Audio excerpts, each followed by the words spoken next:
Welcome to Isaac creations. இன்றைக்கி இங்கே பாருங்கள், எண்ணெய் கத்திரிக்காய் குழம்பு வைக்க போகிறோம். மூசாக வச்சு அந்த எண்ணெய் கத்திரிக்காய் குழம்பு எப்படி வைக்கலான்னு பார்க்கலாம். அதுக்கு தேவையான பொருட்கள்: கத்திரிக்காய் பாருங்கள், வெங்காயம் மூசாக உரிச்சு வச்சுருக்கேன், பூண்டு மூசாக உரிச்சு வச்சுருக்கேன், ஒரே ஒரு தக்காளி போதும். நம்ம புளி போடுறதுனால நிறையா தக்காளி நம்ம போட வேண்டாம். மொச்சக்கொட்டை இவ்வளோ போட வேண்டாம், ஒரு கைப்பிடி அந்த அளவுக்கு அள்ளி போட்டால் போதும். இது நான் எக்ஸ்ட்ரா தான் வச்சுருக்கேன். பாருங்கள், இவ்வளவும் போட்டிங்கன்னா ரொம்ப தடிப்பாயிரும், குழம்பு நல்லா இருக்காது. இதை ஊற வச்சு வச்சுருக்கேன் நைட்டே. எலுமிச்சம்பழம் அளவு புளி அதையும் தண்ணியில் போட்டு ஊற வச்சு வச்சுருக்கேன். இவ்வளோதான் இதுக்கு தேவையான பொருட்கள். எப்படி எண்ணெய்க்காய் கத்திரிக்காய் புளி குழம்பு செய்யலான்றதை பார்க்கலாம். காம்பை இப்படி கிள்ளிட்டு அதுக்கப்புறம் இதை நாளாக இப்படி அடியில் மட்டும் இதை பார்த்துக்கணும். நம்ம குள்ளே இப்போ சொத்தை இருக்கான்னு பார்த்துட்டு இப்படி விளக்கி பார்த்துட்டு ஒவ்வொரு இதையும் நறுக்கி இதேமாதிரி நாளாக நறுக்கி தண்ணிக்குள்ளே போடணும். எல்லாத்தையும் நறுக்கிட்டு காமிக்கிறேன் பாருங்கள். இப்படி ரெண்டு ரெண்டாக நறுக்கி எல்லா கத்திரிக்காயும் நறுக்கி இதை பாருங்கள் தண்ணிக்குள்ளே போட்டு வச்சுருக்கேன். இது மாதிரி எல்லாத்தையும் திறந்து பார்த்துட்டு இது இந்த அளவுக்கு கொஞ்சம் நல்லாவே நறுக்கலாம், ஒன்றும் தப்பில்லை. அப்போ தான் நமக்கு அதில் பூச்சி இருக்கான்றது தெரியும். கிண்ணத்தில் குக்கரில் நான் கொஞ்சம் நிறையா எண்ணெய் ஊற்றுங்க. அப்போ தான் எண்ணெய் கத்திரிக்காய்ன்றதுனா நல்லா நிறையா கொஞ்சம் எண்ணெய் ஊற்றினா தான் நல்லாயிருக்கும்.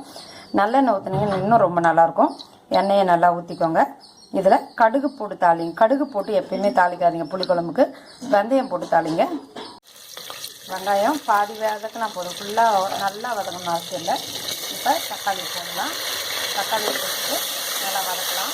இதுக்குமே அப்படி தான், நல்லா வதக்கணும்னு அவசியம் இல்லை, ஓரளவு கரைஞ்சால் போதும்.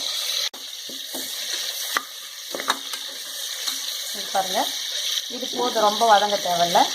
அதுக்கப்புறம் பூண்டை நல்லா மூசாக ஊற்றி போடுங்க, அழகாக இருக்கும் பார்க்குறதுக்கு.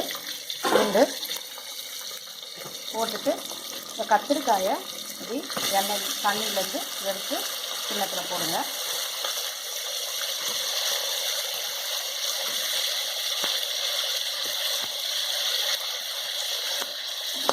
பாருங்கள், அதை நல்லா இப்படி வதக்கணும், அதான் ரொம்ப முக்கியம்.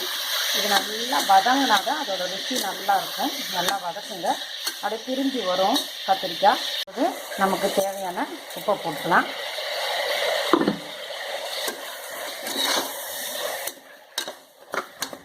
இது என்ன பண்ணோன்னா, நம்ம உடனே எதுவுமே போட வேண்டாம். உடனே எல்லாம் இதை ஒரு வாட்டி கொஞ்ச நேரம் இதை மூடி வச்சிடலாம். ஒரு கைப்பிடி மட்டும்தான் மொச்சப்பருப்பு போட்டிருக்கேன். அதையும் போட்டு நல்லா வதக்கிட்டு ஒரு 5 நிமிஷம் இந்த இதில் இருக்க ஈரம்லாம் போகிற அளவுக்கு இது நல்லா மூடி வச்சிடலாம். அது கொஞ்சம் புழுங்கி வேகட்டும். இதில் நம்ம தண்ணி ஊற்றலை, அது அப்படியே புழுங்கினதில் எல்லாமே இப்படி நல்லா வெந்திருக்கு. இவ்வளோதான். இதில் நம்ம இப்போ தேவையான அளவு புளியை நம்ம ஊற வச்சுருக்கோம் இல்லையா, அது புளிப்பு உங்கள் வீட்டுக்கு தகுந்த மாதிரி தான். அந்த தேவையான அளவு புளியை கரைச்சி இதில் ஊற்றலாம்.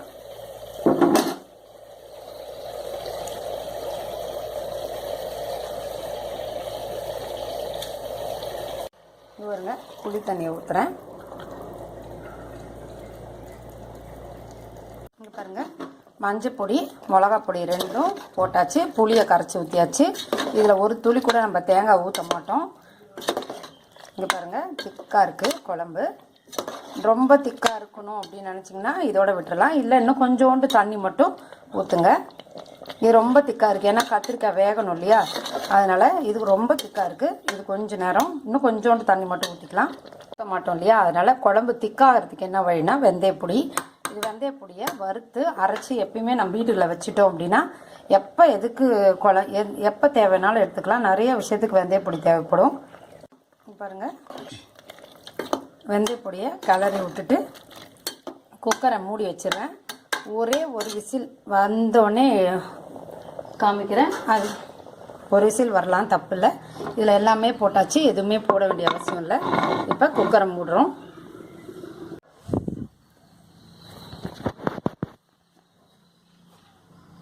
பாருங்கள், ஒரு விசில் வச்சு ஆஃப் பண்ணோம் இல்லையா, குழம்பு கத்திரிக்காய் நல்லா வெந்திருக்கு. பார்த்திங்கன்னா தெரியும். ஒரு விசில் வைக்கணுமே தவிர, ஆனால் அந்த விசில் ஸ்டீம் தானே அடங்குற வரைக்கும் இருக்க வேண்டாம், நம்மளே எடுத்துடலாம். இப்போ ஒரு நிமிஷம் பச்சை வாசனை போக கொதிக்க வைக்கணும். அது 2 நிமிஷம் கரண்டி போட வேண்டாம். இங்கே பாருங்கள், இப்படி குலுக்கி தான் நம்ம எடுக்கணும். இது பாருங்கள், கொதிக்கட்டும். பாருங்கள், குழம்பு தேவையான அளவு கொதிச்சாச்சு. இந்த கொதிச்சதோடு நம்ம அடுப்பு ஆஃப் பண்ணிடலாம். இதை கிண்ணத்தில் மாற்றிட்டோம் அப்படின்னா பாருங்கள், குழம்பு கத்திரிக்காய் நல்லா வெந்திருக்கு. இன்னுமே வேக வேண்டிய அவசியம் இல்லை. இது ஆற லைட்டாக எண்ணெய் மேலே வர ஆரம்பிச்சிது பாருங்கள். இப்படி கலக்கி இப்படி குலுக்கி தான் ஒன்றுமே தவிர கரண்டியை போட்டு கிண்ணோன்னா அந்த கத்திரிக்காயெல்லாம் உடஞ்சிரும். அதை பார்த்துக்கோங்க. இதை சர்விங் பவுலில் எடுத்து வச்சுட்டு காமிக்கிறேன். ரொம்ப சுவையான ரொம்ப நல்லாயிருக்கும். சமைச்சு பாருங்கள். ஒரு விசில் மட்டும் வைங்க. விசில் வச்சுட்டு ஸ்டீம் அடங்குற வரைக்கும் வெயிட் பண்ணோன்னா ஸ்டீம் எடுத்துருங்க. எடுத்துட்டு நல்லா கொஞ்ச நேரம் கையை கரண்டி வைக்காமல் கைப்பிடி வச்சு குலுக்கி நமக்கு ஒரு 2 நிமிஷம் கொதிக்க வைங்க. கொதிக்க வச்சோடனே குழம்பு இவ்வளோ திக்காயிடும் பாருங்கள். எவ்வளோ திக்காக இருக்குன்னு திக்காயிடும். அதில் சாதத்தில் போட்டு சாப்பிடும்போது ரொம்ப நல்லாயிருக்கும். இந்த மாதிரி பூண்டு வெங்காயம் எல்லாமே அதில் பயன்படுத்துங்க. ரொம்ப சுவையாக இருக்கும். சுவையான மணமான எண்ணெய் கத்திரிக்காய் குழம்பு ரெடி. உங்களுக்கு இந்த வீடியோ பிடிச்சிருந்தா லைக் பண்ணுங்கள், ஷேர் பண்ணுங்கள், சப்ஸ்கிரைப் பண்ணுங்கள். நன்றி, வணக்கம்.